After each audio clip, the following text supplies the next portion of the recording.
બીટક્રીટમાં પૈસા ઉપાડવા માટે સૌથી પહેલાં બાઇનાન્સમાં જવાનું. આ બાઇનાન્સની એપ્લિકેશન ખોલવાનું. જો કે મારે તો લોગિન છે, લોગિન ન હોય તો પહેલાં લોગિન કરી દેવાનું. હવે તમારે એમાં એડ ફંડ આવશે, જો સામે જ છે. અગર એ ન આવે ને તો એસેટમાં દબાવવાનું. એસેટમાં આ એડ ફંડ આવી ગયું, આ એસેટ નીચે છે ને, એ દબાવવાનું. એડ ફંડ આવે તો એડ ફંડમાં જવાનું. આમાં છે પેલું છે ઓન ચેન ડિપોઝિટમાં જવાનું, કારણ કે આપણે ડિપોઝિટ આમાં કરવાનું છે. પછી આમાં યુએસડીટી સિલેક્ટ કરવાનું, યુએસડીટી. હા, પછી આપણે આમાં નેટવર્ક સિલેક્ટ કરવાનું. તો નેટવર્ક હંમેશા BEP20 રાખવાનું. જો ઉપર છે BSC લખેલું છે ને, એની સામે એકદમ લાસ્ટમાં BEP20 છે, તો BEP20 સિલેક્ટ કરવાનું. તો આ એક એડ્રેસ આવશે. તો આ એડ્રેસને કોપી કરી લેવાનું. અહીંયા લાસ્ટમાં કોપી છે, આ કોપી કરી લેવાનું. તો કોપી કરી અને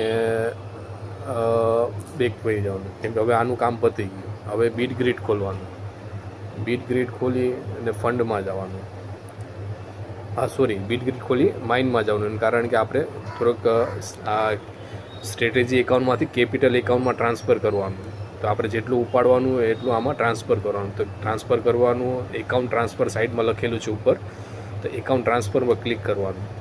આપણે જેટલા કરવા હોય, ઉપાડવા હોય એટલું કરવાનું. અગર તમારે 100 ઉપાડવું હોય તો 107 તમારે એમાં લખવાનું. એનું કારણ એ કે થોડુંક 5% GST લાગે છે એનું, અને $1 પ્લેટફોર્મ ચાર્જ લાગે. તો આપણે એમાં 107 કરવાનું.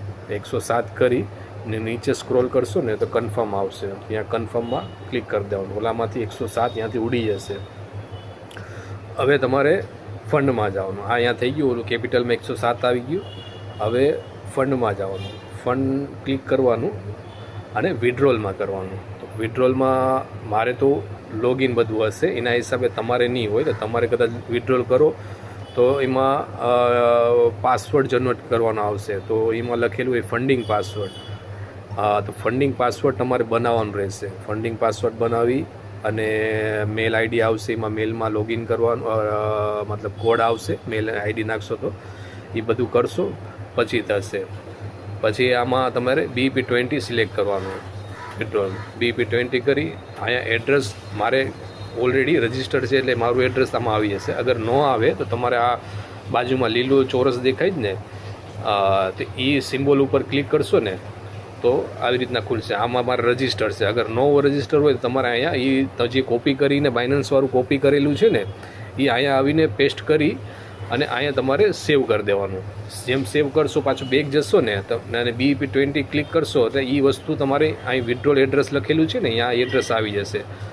એટલું થયા બાદ આ વિડ્રોલ એમાઉન્ટ લખવાનું. આપણે 107 કરેલું હતું, તે 107 અહીં 107 કરી દેવાનું. તો તમને બતાવશે કે તમારું USDT કેટલા કપાઈને કેટલા તમારા હાથમાં આવશે. તો એ 100 USDT તમારે બાઇનાન્સમાં જશે. પછી અહીંથી તમારે કન્ફર્મ દબાવી દેવાનું.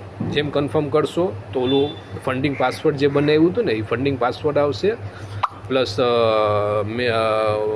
ઓલું મેલ આઈડી આવશે, જેમાં OTP આવશે. એ બધું કરશો ને પછી કન્ફર્મ દબાવશો એટલે તમારે એ બાઇનાન્સમાં તમારું વહી જશે પૈસા. લેકિન 72 કલાક લાગશે, 3 દિવસ લાગશે. માન લો કે આજે જે તારીખ હોય, જાણે કે આજે તારીખ 27 છે, તો 28, 29 અને 30 તારીખના તમારે બાઇનાન્સ એકાઉન્ટમાં આવી જશે. આ એટલી આખી પ્રોસેસ છે.